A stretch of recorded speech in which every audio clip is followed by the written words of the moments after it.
तुलसी सादा पान मसाला।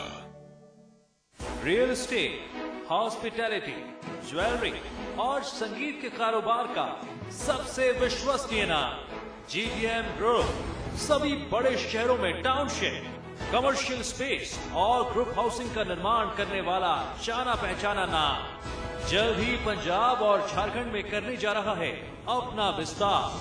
The destination of your aspirations, GTM। Let's make it happen.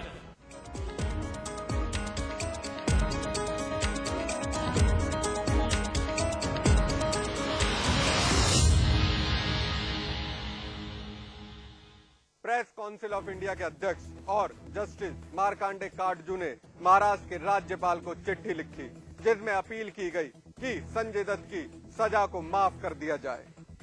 सजा सुनने के बाद परेशान संजय दत्त और उनके चाहने वालों के लिए एक छोटी सी उम्मीद दिखने लगी है। पूर्व जस्टिस मार्कंडे काटजू ने महाराष्ट्र के राज्यपाल से अपील की है कि वो संविधान की अनुच्छेद 161 के तहत संजय दत्त को माफ कर दें। पूर्व जस्टिस मार्कंडे काटजू ने अपनी चिट्ठी में लिखा कि इसमें कोई दो राय नहीं कि संजय दत्त ने बिना लाइसेंस के हथियार रखने का गुनाह किया है, लेकिन उसके लिए संजय दत्त 20 साल से मानसिक सजा भुगत रहे हैं। इस दौरान उन्होंने काफी परेशानियों का सामना किया है। इसके अलावा संजय दत्त 18 महीने जेल में भी गुजार चुके हैं।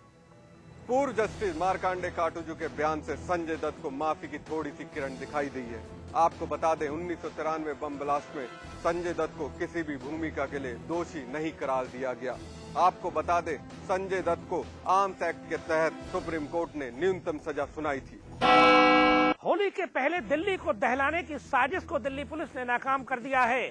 दिल्ली पुलिस की स्पेशल सेल की टीम ने दिल्ली के जामा मस्जिद इलाके से हिजबुल मुजाहिदीन के एक आतंकी की निशानदेही पर AK-56 राइफल और विस्फोटक बरामद किया है। पुलिस ने संदिग्ध आतंकी लियाकत शाह को उत्तर प्रदेश के गोरखपुर से गिरफ्तार किया था। इसी आतंकी की निशानदेही पर जामा मस्जिद इलाके के गेस्ट हाउस पर पुलिस ने रात 10:30 बजे छापेमारी की।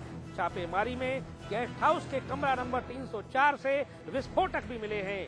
दिल्ली पुलिस की स्पेशल सेल ने यहां से पूछताछ के लिए 2 लोगों को हिरासत में भी लिया, जिन्हें पूछताछ के बाद छोड़ दिया गया। बताया जा रहा है कि दिल्ली में रखे गए हथियार लियाकत के लिए ही थे।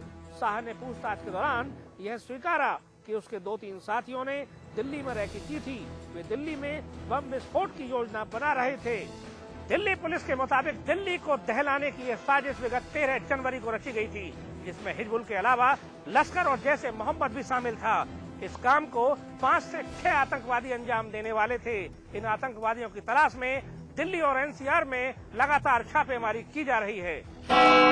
मायावती ने प्रमोशन में आरक्षण के बिल पर भाजपा और कांग्रेस पर जमकर हमला बोला। उन्होंने कहा, राज्यसभा में बिल तो पास हो गया है, मगर यूपीए सरकार और भाजपा बिल पास करना नहीं चाहती है। बीजेपी का जो एनडीए का जो घटक दल है, तो चाहे यूपीए है चाहे एनडीए है, ये सारे जो घटक दल हैं ये नहीं चाहते हैं कि SC/ST का पदोन्नति में आरक्षण से संबंधित ये विधेयक पास हो।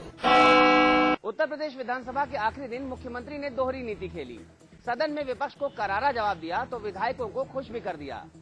पूर्व विधायकों की पेंशन बढ़ाई तो वर्तमान विधायकों के भत्ते, साथ ही हर विधायक को हर साल 100 हैंडपंप लगवाने की ताकत भी दे दी। खत्म हो गया उत्तर प्रदेश का बजट सत्र।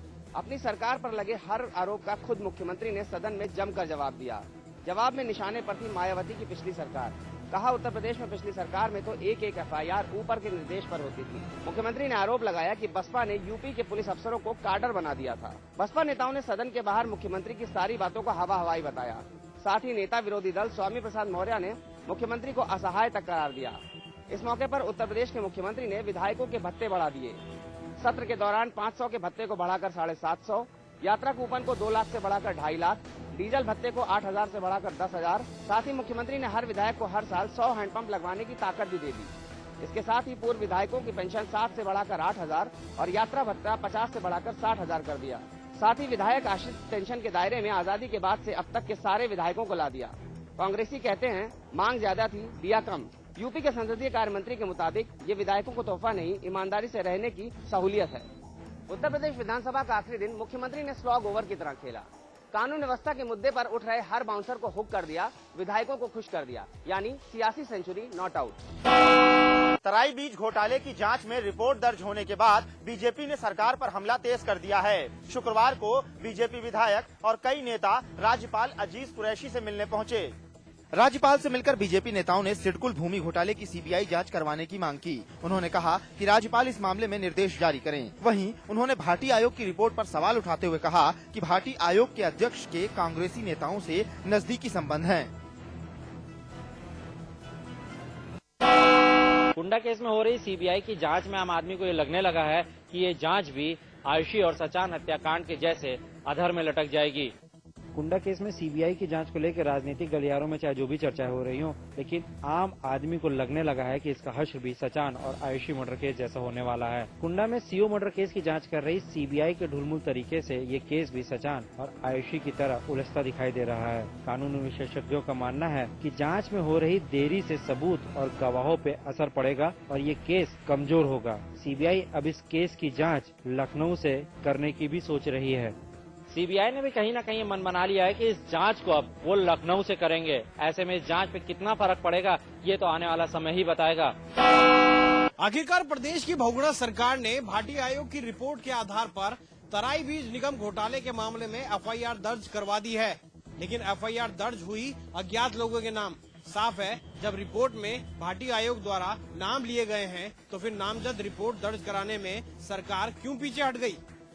पिछले कई दिनों से लगातार भाटी आयोग की रिपोर्ट के आधार पर एफआईआर दर्ज करने की बातें राजनीतिक हलकों की गर्मी बढ़ा रही थी, लेकिन हर दिन मामला टलता ही दिखाई दिया। लेकिन जब समाचार प्लस से इस मुद्दे पर सवाल उठाया तो प्रदेश की बहुगुणा सरकार ने फैसला लेते हुए एफआईआर दर्ज करवा दी। लेकिन हुआ वही जो समाचार प्लस ने अंदेशा जताया है। सरकार ने अज्ञात के नाम पर रिपोर्ट दर्ज करवा दी है। साफ है, सरकार भी सीधे सीधे राजनीतिक प्रतिद्वंदिता में फंसने से बचते हुए राजनीतिक भाईचारा निभा गई। गुरुवार को रात को डीजीपी को एफआईआर दर्ज करने के निर्देश दे दिए गए। वहीं शुक्रवार को रिपोर्ट दर्ज भी करवा दी गई। वहीं एफआईआर दर्ज होने की जानकारी समाचार प्लस को सीएम ने देते हुए कहा कि सरकार राजनीतिक प्रतिद्वंदिता के चलते कोई काम नहीं करती है। सीएम के अनुसार सरकार ने अज्ञात के रूप में ही रिपोर्ट दर्ज करवाई है। सूत्रों की माने तो सरकार ने अज्ञात के रूप में इसलिए भी मामला दर्ज कराया है क्योंकि अगर सीधे तौर पर नाम दर्ज कर दिए जाते तो आयोग द्वारा किसी भी आरोपी से पूछताछ नहीं किए जाने के मामले के चलते एफआईआर क्वेश्चन की जा सकती थी। हालांकि विधायक सुबोध उनियाल के अनुसार कानून अपना काम जरूर करेगा। तराई बीज निगम में हुई वित्तीय अनियमितताओं के मामले में उत्तराखंड पुलिस ने आखिरकार मुकदमा दर्ज कर लिया है। देहरादून के नगर कोतवाली में यह मुकदमा दर्ज किया गया है और कृषि विभाग के अनुसचिव महावीर सिंह चौहान इसमें वादी बने हैं। बताया गया है कि मामला अज्ञात में दर्ज किया गया है। आखिरकार तराई बीज निगम में वित्तीय अनियमितताओं के मामले में उत्तराखंड पुलिस ने मामला दर्ज कर लिया है। आपको बता दें कि इस घोटाले की जांच के लिए भाटी आयोग का गठन किया गया था, जिसने 5 मार्च को सरकार को अपनी रिपोर्ट सौंपी थी, जिसके बाद सरकार ने इस मामले में मुकदमा दर्ज करने की बात कही थी। लेकिन शासन के द्वारा ये तय नहीं किया गया था कि वादी कौन होगा। लेकिन आज पुलिस मुख्यालय में डीजीपी सत्यव्रत को कृषि विभाग के अनुसचिव महावीर सिंह चौहान के द्वारा इस मामले में संबंधित तहरीर दी गई, जिसके बाद डीजीपी ने अनुसचिव को वादी मानते हुए देहरादून नगर कोतवाली में मुकदमा दर्ज करने के आदेश दे दिए हैं। जिसके बाद कोतवाली में अज्ञात लोगों के खिलाफ मुकदमा लिखा गया है। तराई बीज निगम अध्यक्ष की नियुक्ति से लेकर बीजों के लिए खरीदे गए जूट के बोरों में हुई अनियमितताओं के चलते ये मुकदमा लिखा गया है। आईपीसी की धारा 120B, 166, 409, 420, 467 और 468 में ये मामला दर्ज किया गया है। साथ ही पुलिस का कहना है क्योंकि अध्यक्ष की नियुक्ति देहरादून से हुई थी, इसलिए अपराध यहीं से शुरू होता है, जिस कारण मामला देहरादून से ही बनता है और यहीं लिखा जा रहा है। इस मामले की जांच फिलहाल इंस्पेक्टर जयमल सिंह नेगी को दी गई है। वहीं डीजीपी का कहना है कि मामले में आवश्यकता के अनुसार जांच टीमों का गठन और भी किया जा सकता है। विधानसभा में हुए जोरदार हंगामे के बाद आखिरकार सरकार को मुकदमा दर्ज करने के निर्देश देने ही पड़े, लेकिन सरकार के अपने लोग ही कह रहे हैं कि जब रिपोर्ट में लोगों के खिलाफ भाटी आयोग ने साफ कहा है कि इस मामले में किन किन लोगों के द्वारा वित्तीय अनियमितताएं की गई, फिर आखिर ऐसे में सरकार ने अज्ञात लोगों के खिलाफ मुकदमा दर्ज करने के निर्देश क्यों दिए हैं। के प्रति हमारा समाज अपनी सोच बदले, इसके लिए कितने ही कानून बने, लेकिन जब इस कानून के रखवाले ही अपनी सोच नहीं बदलेंगे तो क्या होगा? तो ये तो इनके कई बच्चे होंगे। कितने बच्चे हैं? कितने? 4 बच्चे। सबसे बड़े बच्चे की उम्र कितनी है? वो लगभग 17-18 साल की हो। कितने साल का बच्चा? 14। तो इतनी पुरानी औरत का कौन बलात्कार करेगा क्यों? 14। तो इतनी पुरानी औरत का कौन बलात्कार करेगा क्यों? 14। तो इतनी पुरानी औरत का कौन बलात्कार करेगा क्यों? वो तो सर उसी से पूछ रहा है। ये तो उसी से पूछ रहा है। चलो हम जांच करा लेते हैं, लेकिन आप जब पुलिस का एक आला अधिकारी इस तरह की पीड़ित महिला से अशोभनीय भाषा का प्रयोग करे तो आम समाज का क्या होगा?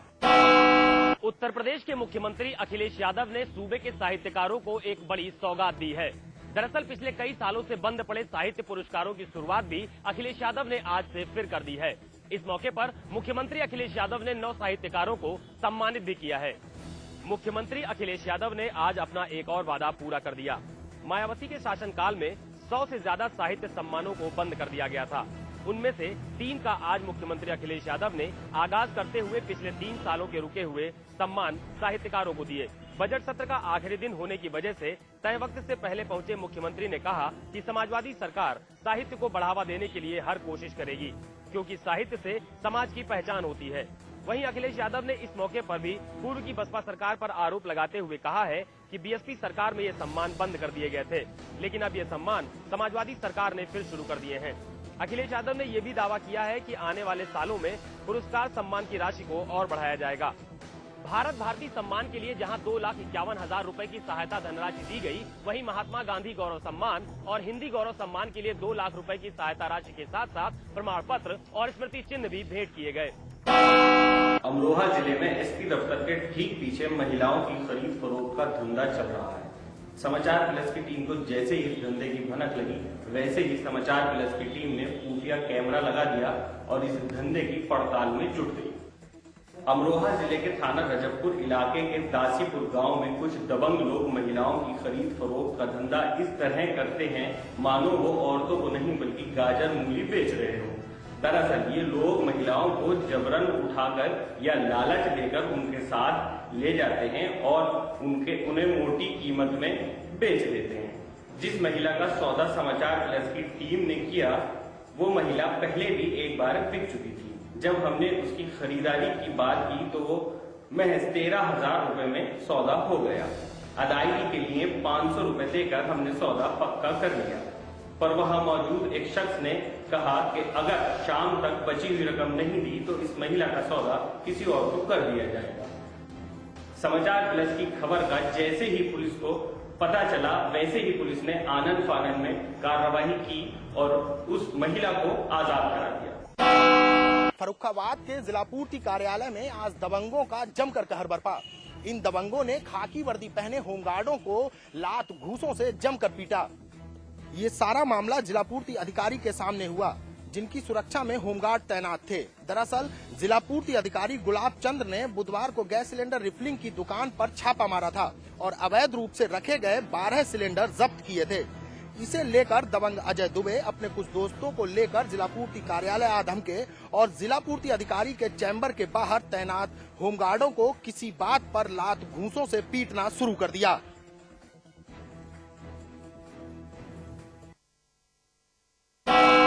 पिछले वर्ष डॉक्टरों को दुर्गम पहाड़ी क्षेत्रों में बने अस्पतालों में भेजने के लिए तबादले किए गए थे, लेकिन डॉक्टरों ने अस्पतालों में जाने के बजाय नौकरी छोड़ने तक की सरकार को चेतावनी दे दी थी, जिसके बाद एक बार फिर अब सरकार ने डॉक्टरों के तबादले को लेकर नीति बनाने की तैयारी कर ली है।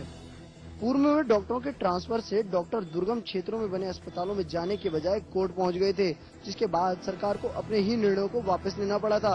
पूर्व में 38 डॉक्टरों के तबादले किए गए थे, लेकिन डॉक्टरों ने वहां जाना मुनासिब नहीं समझा, जिसके बाद सरकार द्वारा उन्हें पुनः उसी स्थान पर छोड़ दिया गया, जिसके बाद स्वास्थ्य मंत्री को काफी फजीयत भी झेलनी पड़ी थी। एक बार फिर अब डॉक्टरों को पहाड़ पर भेजे जाने को लेकर विभाग में कवायद तेज हो गई है। स्वास्थ्य मंत्री ने बताया कि प्रदेश में ट्रांसफर नीति न होने के चलते इस तरह की दिक्कतों का सामना करना पड़ता है, लेकिन अब जल्द ही ट्रांसफर नीति बनाई जाएगी और डॉक्टरों को पहाड़ का रुख भी करना पड़ेगा। लेकिन डॉक्टर ट्रांसफर नीति की खिलाफत अभी से करने में लग गए हैं उनके अनुसार संविदा पर तैनात डॉक्टरों को विभाग सुगम स्थानों पर नियुक्ति दे रहा है और जो लंबे समय से विभाग में अपनी सेवाएं दे रहे हैं उन डॉक्टरों को पहाड़ पर भेजे जाने की तैयारी हो रही है, वो सही नहीं है। उनके अनुसार यदि सरकार और विभाग के आला अधिकारी प्रांतीय चिकित्सक संघ को विश्वास में लेकर पॉलिसी नहीं बनाते तो सरकार द्वारा बनाई गई पॉलिसी उन्हें मंजूर नहीं होगी। बहरहाल सरकार और डॉक्टरों के बीच सहमति बनने को लेकर भले ही वार्ताएं होती रही हों, लेकिन निष्कर्ष हमेशा से ही सिफर रहा है। एक बार फिर अब डॉक्टरों के ट्रांसफर को लेकर विभाग तैयारियां करने में लगा है, लेकिन क्या डॉक्टर दुर्गम पहाड़ी अस्पतालों की ओर अपना रुख करते भी हैं या नहीं, ये देखने वाली बात होगी। सीनियर आईएएस प्रदीप शुक्ला को एनआरए